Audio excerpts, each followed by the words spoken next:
We're inspired by women who have restarted their lives using health and fitness. We hope you are too.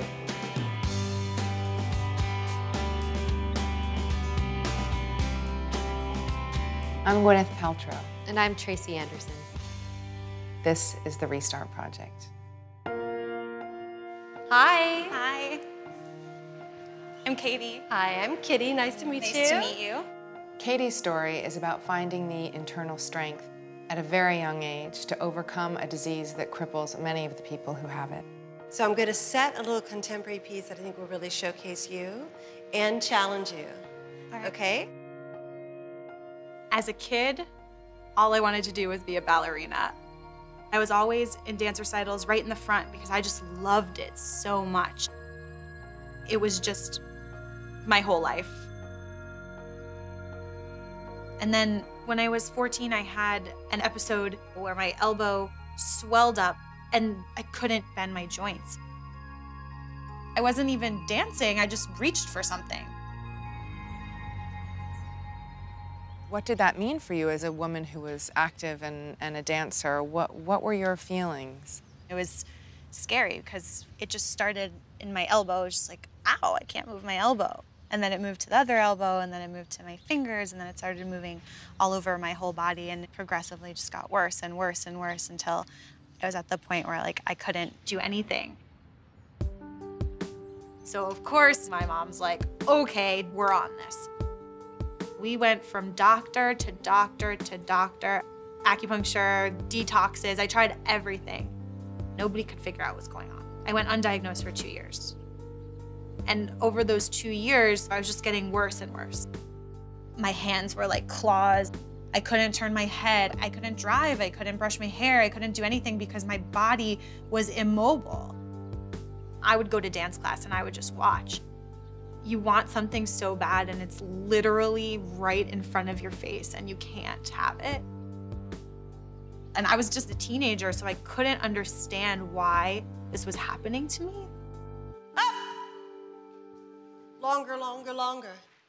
Like a star. There you go. Yeah. That's much better. Much better, Katie. Going on from there.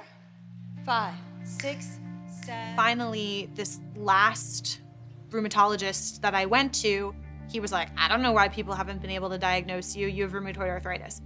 That's better. Nice. To finally have a diagnosis, it was good to know, but it was also like a death sentence. Because he said, it's chronic. It's never going to go away. There is no cure. What was that like for you, to have that kind of talent and know that you were meant to be a dancer and a choreographer and be physically unable to execute those things? One of the worst things was they were like, you're gonna have to stop dancing. And we're gonna give you this wheelchair because you're probably gonna, and then that's when I was like, no, no, no. Like, not happening. If I accept sitting in this wheelchair, I'm accepting that this disease is in control of me, and it's not, I'm in control of it. The medicine was allowing me to dance, but it was artificial. I knew that even though I was dancing, I had to figure out a way to sustain this for like the rest of my life. And I thought, if I use my mind to control my body and say, you're okay, I'm gonna make it, and I'm gonna make myself better that way. So from there, I started going to the gym a lot and changed my diet a little bit to not eat foods that are inflammatory. After a while, I got off the steroids, and by watching what I eat, by keeping my body moving, keeping my body strong, and dancing, I reversed all damage in my joints that I had. Now what I need to see is a little more pulling something out of the earth. Pull it out, shoulder, shoulder, right? Not just a dance move, it's about what you're pulling out of yourself, the strength you're pulling out. You're dancing now. I am. I'm dancing now. I actually had the opportunity to audition for one of the biggest dance companies in LA. That's wonderful. Yeah, it's really awesome.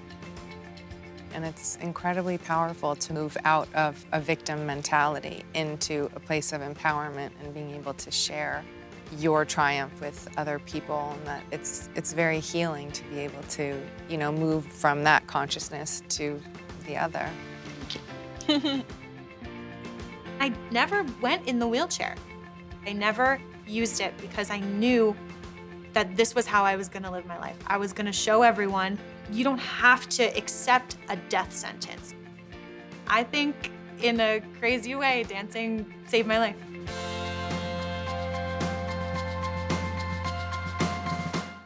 Marion's story is about finding the courage to restart your life from nothing at an age where most people are thinking about retiring.